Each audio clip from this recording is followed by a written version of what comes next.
अंतिम लीला ये अध्याय कौन अंतिम लीला एटी केते गलेनी आमे सब जीवा ये अध्याय को बारंबार पढ़ एटा अंतिम लीला सेठी भागवत रे एडो बड़ भागवत लिखा है 7800 केते पद से सब पदर शेष रे सार कहले कहले मानव जन्मटी प्रमाण स्मरण कल तू जिते पाठ पढ़े जहाँ करतु करे जहाँ करतु करे मु किंतु भाभी तू जने मनुष्य थेलु मर्त्य जिते बेले तू मला बेल को मृत्यु समय तो पार्टी को कौन बाहर दब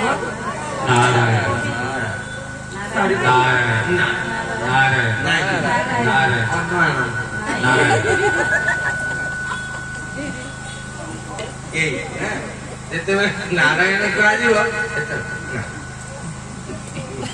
देख कहले स्मरणी चल जीव संगे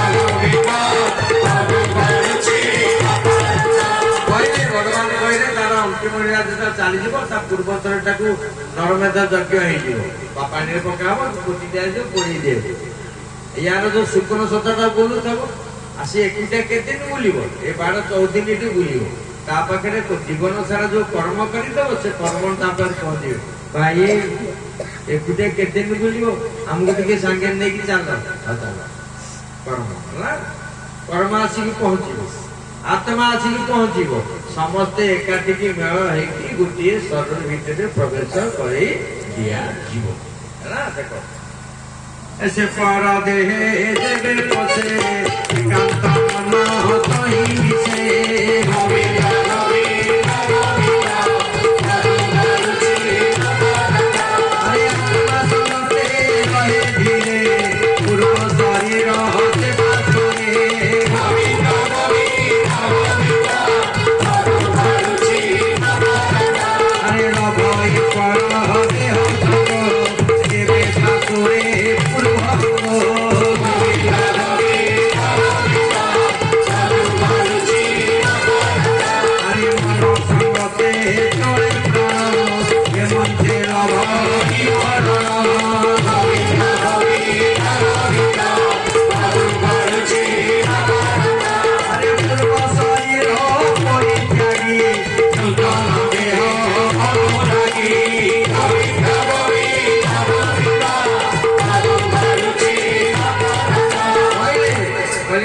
पूर्व से शरीर को चली गला आ गोटे सुंदरिया शरीर मिल सुंदरिया शरीर को पाइला आउ से पूर्व शरीर को भल लगे धर मो बाबुली भाई की घरे आज भाज देखे देवे यहाँ तुम आमर माने विवाह समय फोटो इतने सुंदर से फोटो होता एवं जब बाबुली भाव देखिए ना ना से आमे जते बेले एठी हम चारटा अवस्था जाई आमे वृद्ध अवस्था जते हेबो समति को ठीक ठाक करा जाओ बड़ा बेटा जेना तो कान आमे जौवन अवस्था रे अन्य को कहि तमे कॉल चलते पाइबो ना कहि जहाँ अर्जन करत ता भोजन करियो तेणु आमे केते कथा कहि आमे सहे को पड़िबो एठी चतुर्थ अवस्था दिया सही सही पिठी की पत्थर करियो तुंडू को गुंडी खाई के पाटी आओ किछ देखो लिखाई कौन करिवे नुआ शरीर दे दिया जीव नुआ शरीर पाइला परे पूर्व शरीर को समस्त से भूली जीव किंतु बड़ दुखर विषय ये शरीर रे जो से कर्म करितो से कर्म को से शरीर संगे दिया जीव आ प्रकृति माने तार जो पंचमन 25 प्रकृति से प्रकृति ता संगे मध्ये जीव देखाई जाके देखो से देह रहे आत्मा भावे शरीर प्रकृति स्वभावे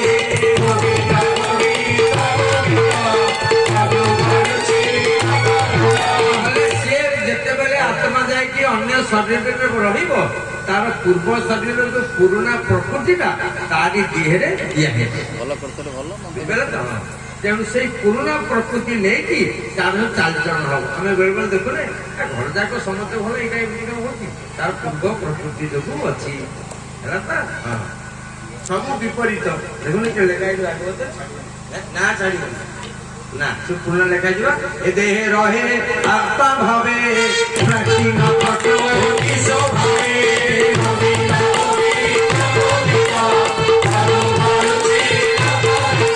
আরে জীবন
ଯେତେବେଳେ ଏ ଶରୀର ଗଲା ପରେ ତାକୁ ଆଉ ଗୋଟେ ଶରୀର ଦିଆଯିବ। ତା ସେ ପୂର୍ବ ଶରୀରର ସମସ୍ତ ଘର ଦ୍ୱାର ପୁଅ ଝିଅ ନାତି ନାତୁଣୀ କଥା ସବୁ ବୁଲି ଯିବ। ଯଦି ଅକସ୍ମାତ ବାଲିଯାତ୍ରା ବୁଲିଲା ବେଳେ ପୁରୁଣା ବନ୍ଧୁ ଦେଖା ହେଇଯିବେ, ସିଏ କିନ୍ତୁ ବୁଝିପାରିବ ନାହିଁ। ବେଳେବେଳେ ଆମେ କହୁ ବରାବର ଦେଖିବା ପୁରା ତାରି ଭଳିଆ, ମୁଁ ତାରି ଭଳିଆ ଭାବି ତ ପିଠି ଭଳିଆ ପିଠା ପକେଇଦେଲି, ସେ ମୋ ଗାଲ ଚାପା ପକେଇଦେଲି। ତାପରେ କଣ ନା ପ୍ରମୋସ ମାଇନସ ଆମେ କହୁନେ ଦେଖିବା ପୁରା ତାରି ଭଳିଆ ନାଇଁ ବା, କିନ୍ତୁ ସିଏ ନୁହେଁ, କିନ୍ତୁ ଦେଖିବା ପାଇଁ ତାରି ଭଳିଆ। ଦେଖନ୍ତୁ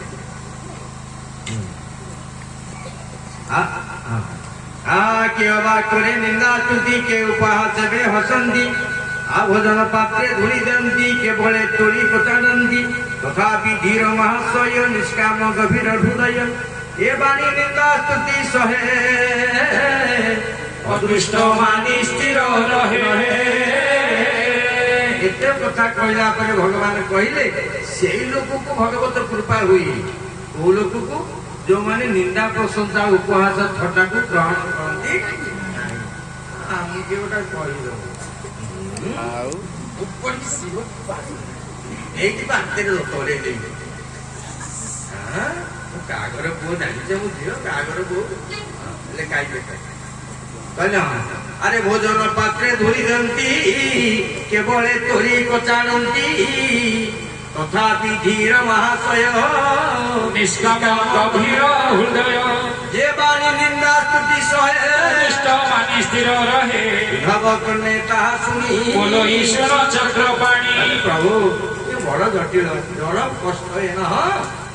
ଜଳ ଭରତ ଜଣେ ରାଜା ଥିଲେ, ତାନ୍ତ୍ରିକ ମାନେ ନେଇଗଲେ ତାଙ୍କ ଦେହରେ ହଳଦୀ ଲଗେଇ କଳା ସୁନ୍ଦର କଜଳ ଲଗେଇଦେଲେ, ସୁନ୍ଦରିଆ ବସ୍ତ୍ର ପିନ୍ଧେଇ ଦେଲେ, ବେକରେ ମନ୍ଦାର ଫୁଲ ଲଗେଇ, ଆଉ ଯୋଉଠି ଆମର ଦୁର୍ଗା ପୂଜା ଅଷ୍ଟମୀ ଦିନ, ହଁ ଅଷ୍ଟମୀ ଦିନ ଏଠି ଗୋଟେ ଅରା କରିକି ତାକୁ ଭିତରେ ରଖିଦେଲେ। ସିଏ କିନ୍ତୁ ପାଟି ବନ୍ଦ, ନା ପାଟି ବନ୍ଦ। କାହିଁ ପାଟି ବନ୍ଦ? ଯିଏ ଖାଇ ଦେଇଛି ସେ ପାଟି ଖୋଲିବ, ଯିଏ ନ ଖାଇଛି ଠିକ ସେମିତି ସିଏ ତାଙ୍କର ଭଗବତ ପୁରା ଭୋଜନ କରିଛନ୍ତି, ତାଙ୍କର ପାଟି ସିଏ ଖୋଲୁନା। ସବୁ ସେ ମୁକ ନୁହେଁ, କିନ୍ତୁ ଜଡ ମୁକ ବୋଲି କୁହାଯାଏ। ସେ କଥାବାର୍ତ୍ତା କରନ୍ତି। ଭିତରେ ପଶିଲେ ଘାତକ ଆସିଲେ ତାଙ୍କୁ ବଳି ଦିଆଯିବ। କାହାକୁ? ଜଳ ଭକ୍ତକୁ ଦିଆଯିବ। ମା ସେଇଠି ଠିଆ ହେଇଥିଲା, କହିଲେ ଆରେ ଏଇ ଭାଇ କଣ କରୁଛନ୍ତି? ସେମାନେ ବିଷ୍ଣୁ ଭକ୍ତ, ତାକୁ ଆଣିକି ଧରିକି କଣ କଲେଣି? ଭାଗବତ ଦିଆଦି ମୋର ଭକ୍ତ ଯେଉଁ ଜନ ଯେବେ କରନ୍ତି ତାକୁ ମାନ।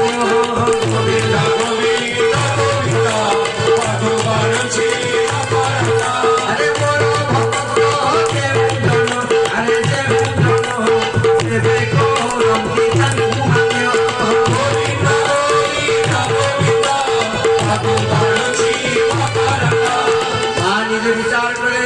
ବଳି ମାନେ ସବୁ ତାମସିକ ବ୍ୟକ୍ତି ଲୋକ ଆଣିଛନ୍ତି ବଳି ଦେଇକି ମୋତେ ରକ୍ତ ଦେଇକି ମୋତେ କିଛି ବର ପାଇବେ। ଆରେ ମୋର ବିଷ୍ଣୁ ଭକ୍ତଙ୍କୁ ଆସିଛି। ଆଉ ସେ କଣ କଲେ ଘାତକ ହାତରୁ ଅସ୍ତ୍ର ବାହାର କରି ସେ ତାନ୍ତ୍ରୀ ମାନଙ୍କୁ ବଧ କରି ଦେଲେ। କିଏ ମା ନିଜେ? ନା ନିଜେ। ଏଠି କଣ ଲେଖା ହେଲା କହିଲେ ହଁ ଆଉ ଏତେ ନିନ୍ଦା ଅପବାଦ ସହିଲା ପରେ ମଧ୍ୟ ସେ ପାଟି ଖୋଲୁ ନାହାନ୍ତି। କରୁଛନ୍ତି ନା ଏରେ ବହୁତ କଷ୍ଟ। କହିଲେ ବଡ ସଂଶୟ ମୋ ଚିତ୍ତେ ଏମନ୍ତେ କିଏ ଅଛି ଜଗତେ ଏପାରେ ଏତେ ଦୁଃଖ ସହି ମତେ ମନୁଷ୍ୟ ଦେହ ବହି ଯାହାର ମନ ଅଭ୍ୟନ୍ତରେ ବଚନ ସରେ କିଛି ତ ନିରୋଜୀବ ସହି ଏମନ୍ତ ପ୍ରାଣୀ ନ ଦେଖଇ ଏ ଅଛି ସର୍ବଶାସ୍ତ୍ର ମତେ ଯୋଗ ଅଭ୍ୟାସୀ ଦୃଢ଼ ଚିତେ ନିନ୍ଦା ସ୍ତବନ ବେନିପଥେ ସେହି ଭ୍ରମ ଏ ଜଗତେ ତୁତି ନିନ୍ଦନ ଯେ ପ୍ରକାରେ ଯେ ଦୁଷ୍ଟ ବଚନ ପ୍ରହାରେ ବଡ଼ ଭ୍ରମ ମୋର ଚିତ୍ତେ ଭୁବନାଥ ସହିଲି କେମନ୍ତେ ଉଦ୍ଧବ କହେ କୃଷ୍ଣ ପାଶେ ସୁଜନେ ମଜ ଏହି ରସେ ବୋଲଇ ଦାସ ଜଗନ୍ନାଥ ପାକୃତ ବନ୍ଦେ ଭାଗବତ ବୋଲଇ ଦାସ ଜଗନ୍ନାଥ ଆକୃତ ବନ୍ଦେ ଭାଗବତ ଗୋବିନ୍ଦ ଗୋବିନ୍ଦ ଗୋବିନ୍ଦ ମଧୁକରୁଛି ଆରେ ବୋଲଇ ଦାସ ଜଗନ୍ନାଥ ହେ ଜଗନ୍ନାଥ ହେ ଜଗନ୍ନାଥ ଆକୃତ ବନ୍ଦେ ଭାଗବତ ଗୋବିନ୍ଦ ଗୋବିନ୍ଦ ଗୋବିନ୍ଦ ମଧୁକରୁଛି बोल जगन्नाथ भगवान की भागवत महापुराण की इति श्रीमद् भागवत महापुराण परमेश्वर सहित वैशिक एकादश स्कंदे सर्वस्व प्रश्न नाम त्रविशोधा तत्विशोधा श्री भगवान वाच या सागर चक्रपाणी गोविन्द गोविन्द गोविन्द मधुकरुछि गोविन्द गोविन्द गोविन्द मधुकरुछि गोविन्द गोविन्द गोविन्द मधुकरुछि